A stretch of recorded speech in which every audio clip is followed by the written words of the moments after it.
एक जमाना था जब पैसे कमाना बहुत मुश्किल माना जाता था, लेकिन वर्तमान दौर अलग ही है। आपका एक समझदारी भरा कदम आपकी जिंदगी बदल सकता है। छत्तीसगढ़ में ऐसे कई किसान भाई बहन हैं जो पारंपरिक खेती के साथ वैज्ञानिक विधि अपना रहे हैं, तो कुछ अतिरिक्त आय के लिए मछली पालन, तो कुछ बकरी पालन का कार्य करके अपना जीवन स्वयं बदलकर आज वे आत्मनिर्भर हो चुके हैं। कोंडागांव जिले में फरसगांव ब्लॉक के छोटे से गांव बोरगांव में रहने वाले कृषक भाई किसानू राहा आज एक मिसाल बन चुके हैं। खेती किसानी और मछली पालन के साथ वे बकरी पालन के क्षेत्र में सफलतापूर्वक आगे बढ़ रहे हैं। पिछले 5 साल से किसानी कर रहा हूँ, लेकिन पहले मेरे खेत में नीलगिरी लगा हुआ था पूरा 5 एकड़ में। तो नीलगिरी लगने के बाद फिर कुछ इनकम नहीं हो रहा था। उसके बाद फिर तालाब खोदे, 2 एकड़ 3 एकड़ में तालाब खोदे, तो मछली पालन कर रहे थे। तो मछली में भी चल रहा था धीरे धीरे, लेकिन फसल में नुकसान हो रहा था। मिर्ची भी लगाए थे तो मिर्ची में नुकसान हुआ। तो उसके बाद धीरे धीरे प्लान बदलते गए। फिर मुर्गी का पालन चालू किए। पिछले 1 साल से 300 मुर्गी लाए थे हम, 300 मुर्गी के बच्चे लाए थे। तो उससे बढ़ के आज 1000 मुर्गी का पालन कर रहे हैं। उसके बाद बकरियां लाए थे, 11 बकरी, 1 बकरा लाए थे। तो आज 2 साल हो गया करीबन। तो ये कम से कम 45 बकरियां हो गई है हमारे पास। और अपने पास सोनाली है, कड़कनाथ है और असील के मुर्गे हैं। किसान भाइयों, देसी बकरियों की मांग बाजार में हमेशा ही बनी रहती है। इसी बात को ध्यान में रखकर मछली पालन में जुटे किसानू जी ने सोचा कि कुछ बकरियां खरीद लूं और उनको पालना शुरू किया। सबसे अच्छी बात यह है कि किसी अन्य पशु की तुलना में बकरी पालना सबसे ज्यादा सुलभ और सरल है। वे हरे भरे चारे में ही खुश रहती हैं, उसी से हष्ट पुष्ट होकर एक स्वस्थ पशु की तरह रहती हैं। किसानू जी उन्हें समय समय पर टीका भी लगवाते रहते हैं। बकरी पालन एक अच्छा व्यवसाय है किसान भाइयों, जिसे कोई भी जिज्ञासु व्यक्ति अपना सकता है और इसमें अच्छा मुनाफा भी कमा सकता है। मेरी इच्छा हुई कि मैं बकरी भी पालूं, तो सर ने ब्लैक बंगाल का बात बोला। तो हमने वहाँ से फिर उनसे संपर्क करके फिर महासमुंद से 9-10 बकरी 1 बकरा लाए। तो वहाँ से आज 2 साल होने जा रहा है। इसमें 45 बच्चे आ गए हैं। वहाँ के अधिकारियों से मिले हम और जाके उनसे पूछे कि कौन सा मुर्गी पालना है। तो सर बोले कड़कनाथ है वो जो चल रहा है अभी। तो कांकेर से 50 नग बच्चे हम लाए थे। तो वो बड़ा करके हम अच्छी ही आमदनी हुआ उसमें। जी कृषि विज्ञान केंद्र गया था, वहाँ से फिर एक हैचरी मशीन का लाए, मैंने दिए उन लोग। फिर अंडे बिठा के फिर बच्चे निकाले। फिर दूसरे मुर्गी का प्रजाति का पालना था, तो सर से पूछे सर कौन सा पाले। तो सर बोले सोनाली मुर्गी है उसको पालो। तो उसको पाल के भी 300 बच्चे लाए थे, दिलवाए सर ने। तो लाके बड़े हुए, वो भी अंडे दिए, उसको भी बेच के अच्छा आमदनी हुआ। लगभग 1 साल पहले उनके पास 1 बकरा और 10 बकरी थी। आज उनके पास 45 बकरे बकरियां हैं। ये उनकी मेहनत का ही परिणाम है। अपने धैर्य और लगन के कारण ही आज वे सफल हो पाए हैं। लेकिन इस मुकाम पर पहुंचना उनके लिए आसान नहीं था। बकरियों की देखभाल, उन्हें चारा खिलाना, उनके स्वास्थ्य का ख्याल रखना सबसे महत्वपूर्ण काम है, जो उन्होंने पूरी ईमानदारी के साथ की है।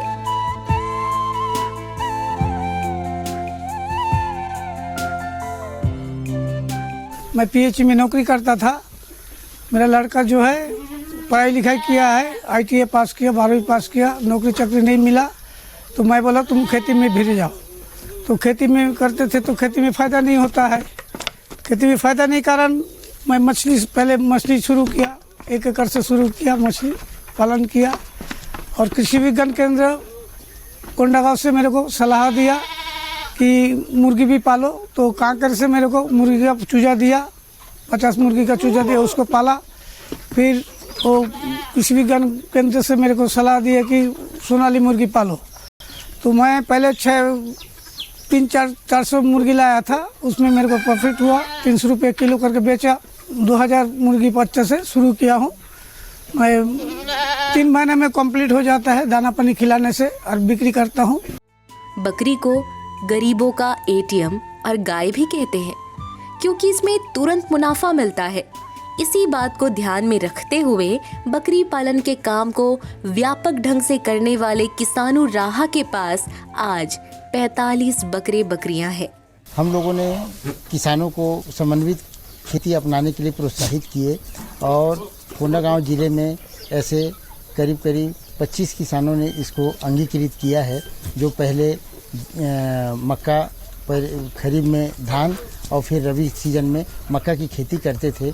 और ये मैं कहानी बताने जा रहा हूँ श्री किसानू राहा का, जिन्होंने पहले 6 एकड़ की इनकी ज़मीन है, जिसमें 1 एकड़ में पहले मछली पालन करते थे, बाकी जो 5 एकड़ ज़मीन पे धान मक्का इस तरह से फसल चक्र अपना करके खेती किया करते थे। और उसके पश्चात कृषि विज्ञान केंद्र की सलाह से इन्होंने समन्वित खेती को अपनाया।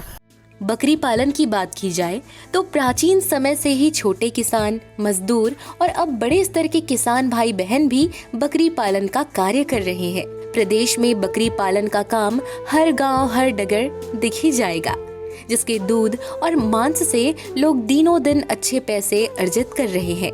बस ख्याल रखना है बकरियों में पोषण, उनके स्वास्थ्य और प्रजनन के समय विशेष ख्याल रखने की जरूरत होती है। इन वैज्ञानिक तकनीकों को अपनाकर बेहतर ढंग से ये काम किया जा सकता है, जैसे किसानू राहा जी कर रहे हैं।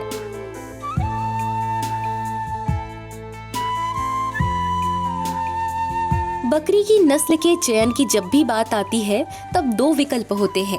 पहला देसी नस्ल और उन्नत नस्ल की बकरियां। व्यावसायिक बकरी पालन शुरू करने के लिए नस्ल का चयन महत्वपूर्ण प्रक्रिया है। बकरी की प्रजाति का चयन, भौगोलिक स्थिति, जलवायु, बाजार की मांग, ये सभी तथ्य मायने रखते हैं। बकरी पालन इकाई भी है, जिसमें इन्होंने करीब 10 धन एक यूनिट से चालू किया था और मात्र 2 साल में ही इनके पास करीब 25 से अधिक बकरियां हैं। तो इस तरह से इन्होंने समन्वित खेती को अपनाया और साथ ही साथ फसलों का रकबा कम करके इन्होंने 3 एकड़ में मछली पालन आरंभ किया। इस तरह से इनकी 6 एकड़ से पहले जहां कुल आमदनी लगभग 1.5 से पौने 2 लाख रुपए थी, वो आज 6 एकड़ की खेती से ये किसानू राहा जी हैं, वो करीब 6.5 लाख से नेट प्रॉफिट प्राप्त कर रहे हैं। वैसे आप चाहे तो घर के बाड़े में भी बकरी का पालन कर सकते हैं, लेकिन प्रजनन बकरों का चयन भी एक महत्वपूर्ण प्रक्रिया है। बकरे के जनक शुद्ध नस्ल के हों और बकरियां भी शारीरिक रूप से स्वस्थ होनी चाहिए। बकरियों में प्रजनन प्रबंधन भी जरूरी है और इस बात का ख्याल रखा जाना चाहिए कि बकरी प्रति ब्यांत अधिक बच्चे दे। बकरी ब्याने के बाद जल्दी फिर से गर्भधारण करनी चाहिए। बकरी के जीवन काल में ज्यादा से ज्यादा बच्चे यानी मेमने जन्मे। कृषि विज्ञान केंद्र गया, फिर मैं बकरी पालूंगा बोला, तो वहाँ से मेरे को सलाह दिया कि देसी बकरी पालो। तो मैं 10 बकरी लाया था, 1 बकरा लाया था। 1.5 साल हो रहा है, मेरे को पास अभी 45 बकरी बकरा है। फिर अभी आत्मनिर्भर है, वो अपना हिसाब से बहुत मेहनत करता है। मैं कुछ नहीं करता हूँ, मैं देख रेख करता हूँ और वो पूरा मेहनत करके पूरा मेंटेनेंस करता है, वही करता है। मैं उसको खाली सलाह देता हूँ। और कृषि विज्ञान केंद्र हमारा साथ में है, वो लोग हमेशा हमारा सलाह देते रहता है, उनका मैं धन्यवाद देता हूँ भाई।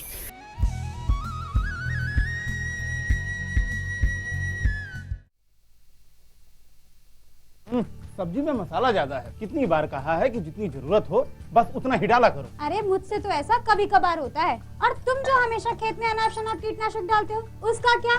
ठीक ही तो कह रही है बहू। देख, खेत में उतनी ही दवा डाल जितनी जरूरत हो। याद रखो, कीटनाशक जहरीले होते हैं। डिब्बे पे लिखी सूचना के हिसाब से ही दवा डालनी चाहिए। पहले फेरोमोन ट्रैप, फ्लाइट ट्रैप, मित्र कीट, जैविक कीटनाशक आदि का इस्तेमाल करें। जरूरत पड़ने पर ही रासायनिक कीटनाशक का इस्तेमाल करें। छिड़काव सुबह या शाम दस्ताने, मास्क और पूरी आस्तीन वाले कपड़े पहनकर करें। हवा की दिशा में छिड़काव करते हुए पीछे जाएं। दवा के डिब्बे, छिड़काव यंत्र सुरक्षित जगह पर रखें। अब कुछ समझे क्या? हाँ समझ गया मेरी रानी, अब ना करो नादानी। इसने पिला दिया ना तुझे पानी। जी जी जी। किससे बात कर रहे थे इतना हंस हंस कर? किसान कॉल सेंटर में विशेषज्ञ से खेती के बारे में सलाह ले रहा था। सुबह भी रात को भी? किसान कॉल सेंटर सुबह 6 बजे से रात को 10 बजे तक खुलता है। रविवार को भी? साल के 365 दिन खुलता है। पर तुम ये सब क्यों पूछ रही हो? मैं तो कुछ और ही समझी थी। कृषि संबंधी समस्याओं का अपनी भाषा में तुरंत समाधान पाने के लिए पूरे भारत में किसी भी फोन से राष्ट्रीय हेल्पलाइन नंबर 1800-180-1551 पर संपर्क करें। आप किसान भाइयों की खेती बाड़ी से जुड़ी हर समस्या का कृषि विशेषज्ञों द्वारा तुरंत समाधान। किसान कॉल सेंटर। आप भारत के किसी भी प्रदेश में रहते हो, कोई भी भाषा बोलते हो, आपकी समस्या चाहे फसल की बीमारी की हो, खाद की, पशुपालन की या कृषि से जुड़ी नई तकनीक की, अपनी समस्या का अपनी ही भाषा में समाधान पाने के लिए आप देश के किसी भी कोने से डायल करें 1551। विशेषज्ञ द्वारा आपको दी जाने वाली ये सलाह बिल्कुल निशुल्क है। ये सुविधा प्रातः 6 बजे से रात्रि 10 बजे तक निशुल्क उपलब्ध है। किसान कॉल सेंटर यानी 1551।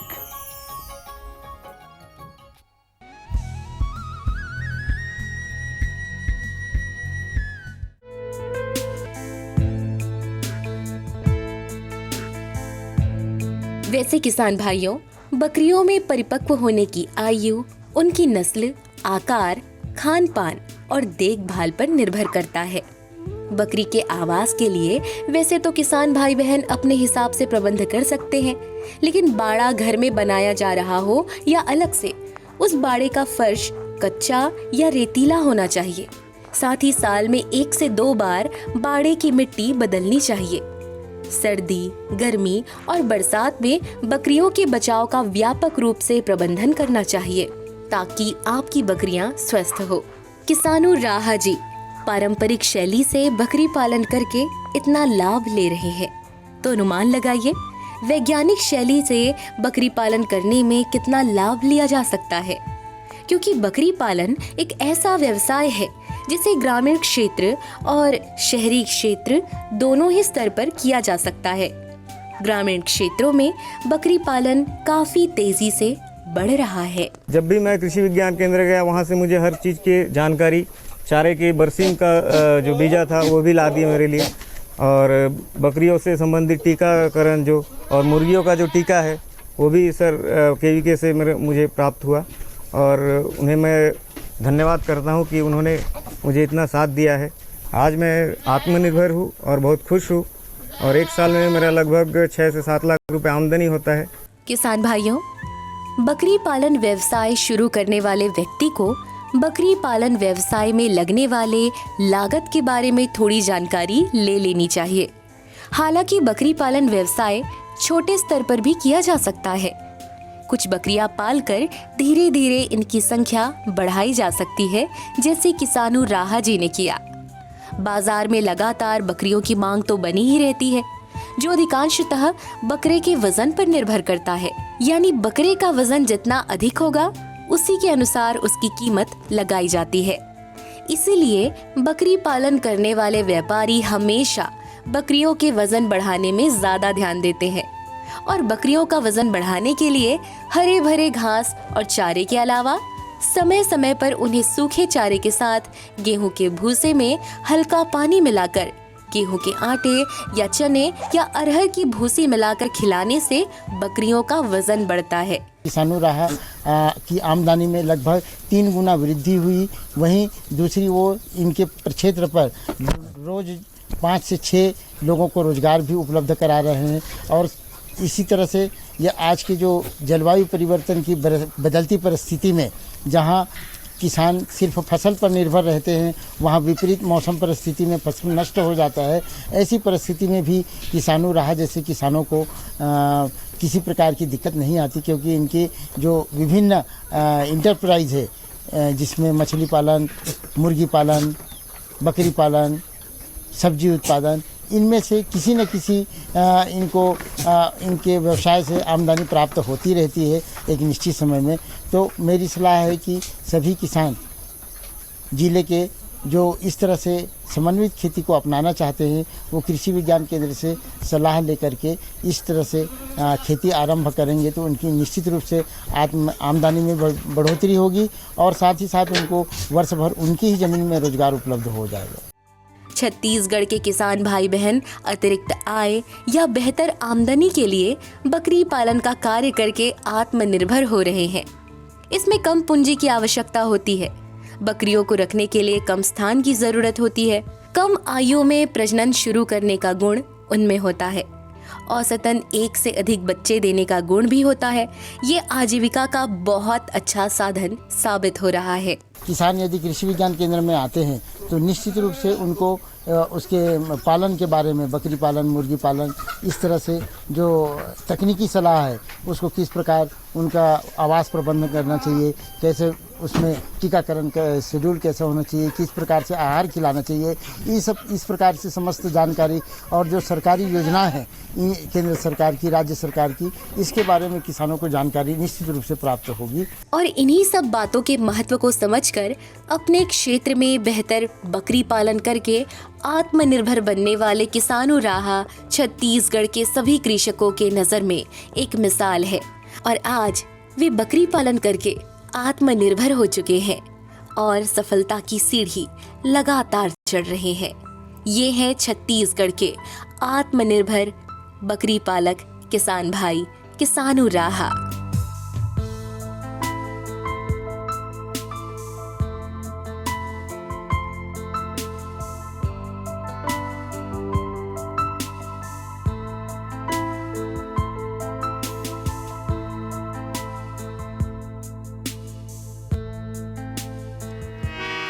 करु बोली झन कहबे कोनो ला भैया, करु बोली झन कहबे जी, करु बोली झन कहबे कोनो ला भैया, करु बोली झन कहबे जी, करु बोली झन कहबे कोनो ला भैया, करु बोली झन कहबे जी, करु बोली झन कहबे कोनो ला भैया, करु बोली झन कहबे जी, हाय गा माया रो भैया, करु बोली झन कहबे ना, हाय गा माया रो भैया, करु बोली झन कहबे ना।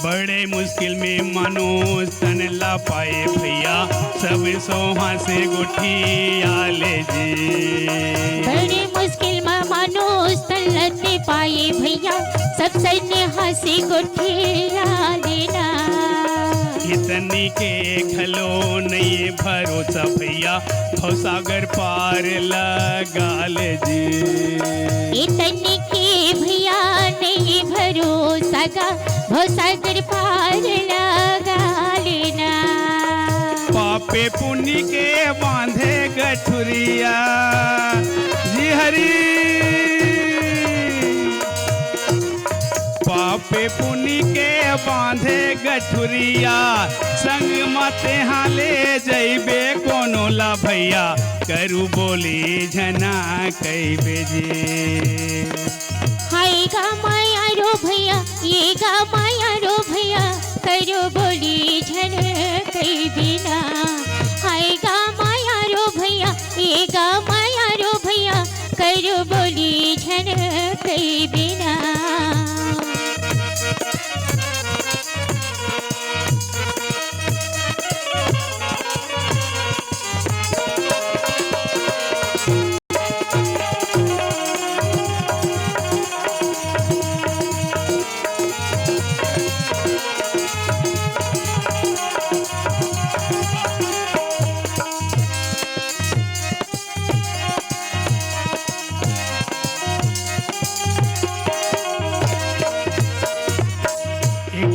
बाप के चार झन बेटा भैया चारों के सुनता छरी आगे जी।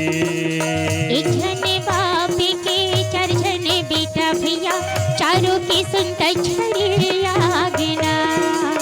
दाई दादा बेटा बहु खाए बर नहीं देवय दाई दादा करी आगे जी।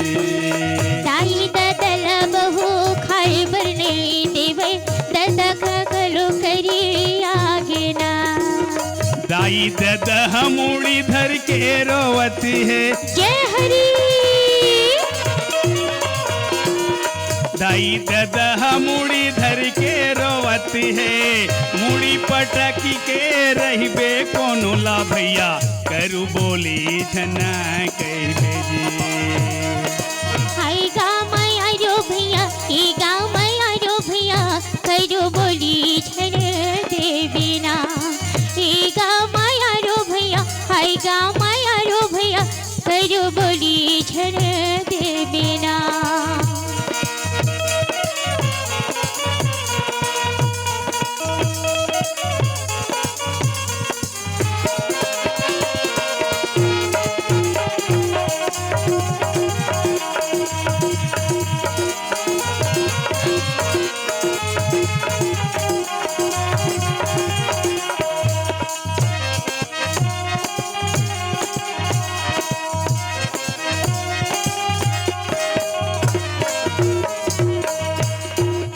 खाली संदूक में बबा ईटा माटी ला भर के ऊपर में तार लगावे जी। खाली संदूक में बबा ईटा माटी ला भर के खाली में तार लगावे जी। खाली संदूक में बबा ईटा माटी ला भर के ऊपर में तार लगावे जी। खाली संदूक में बबा ईटा माटी ला भर के ऊपर में तार लगावे जी। 10 लाख के सोना चांदी रखी हूँ कह के बेटा बहू ला बतावे जी। 10 लाख के सोना चांदी रखे हो के बेटा बहू ला बतावे जी।